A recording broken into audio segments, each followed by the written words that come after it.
number of protests are being held today at the climate change conference to protest the failure of world leaders to immediately agree to a deal of binding emissions cuts. Earlier today, Anjali Appadurai, a student at the College of the Atlantic in Bar Harbor, Maine, addressed the conference on behalf of youth delegates.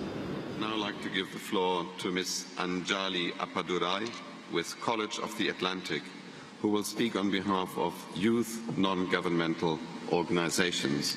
Ms. Appadurai, you have the floor. I speak for more than half the world's population. We are the silent majority. You've given us a seat in this hall, but our interests are not on the table. What does it take to get a stake in this game? Lobbyists, corporate influence, money? You've been negotiating all my life. In that time, you've failed to meet pledges, you've missed targets, and you've broken promises. But you've heard this all before.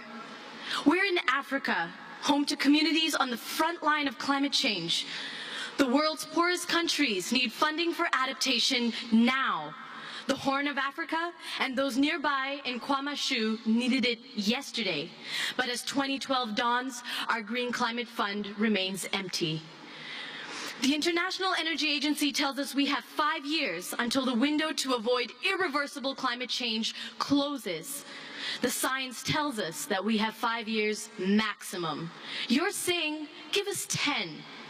The most stark betrayal of your generation's responsibility to ours is that you call this ambition.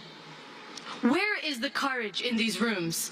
Now is not the time for incremental action. In the long run, these will be seen as the defining moments of an era in which narrow self-interest prevailed over science, reason, and common compassion. There is real ambition in this room, but it's been dismissed as radical, deemed not politically possible. Stand with Africa. Long-term thinking is not radical. What's radical is to completely alter the planet's climate, to betray the future of my generation, and to condemn millions to death by climate change. What's radical is to write off the fact that change is within our reach. 2011 was the year in which the silent majority found their voice, the year when the bottom shook the top. 2011 was the year when the radical became reality. Common but differentiated and historical responsibility are not up for debate. Respect the foundational principles of this convention. Respect the integral values of humanity. Respect the future of your descendants. Mandela said, "It always seems impossible until it's done." So, distinguished delegates and governments around the world, governments of the developed world, deep cuts now. Get it done.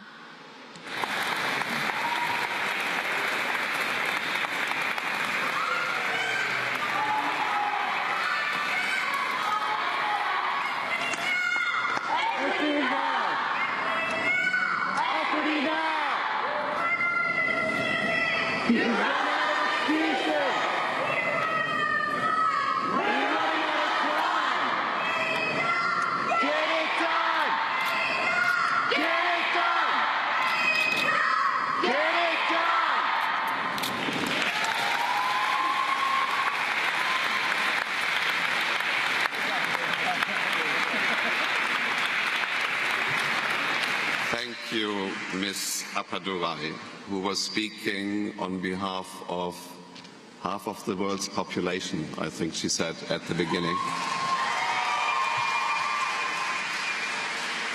And on a purely personal note, I wonder why we let not speak half of the world's population first in this conference, but only last.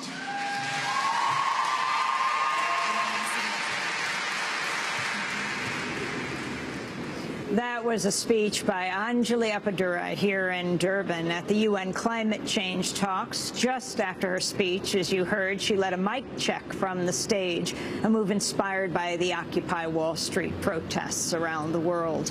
This is Democracy Now!, democracynow.org, the War and Peace Report. I'm Amy Goodman as we broadcast live from Durban, South Africa. Back in a moment. Anjali. Sinsizwa phansi emgodini imali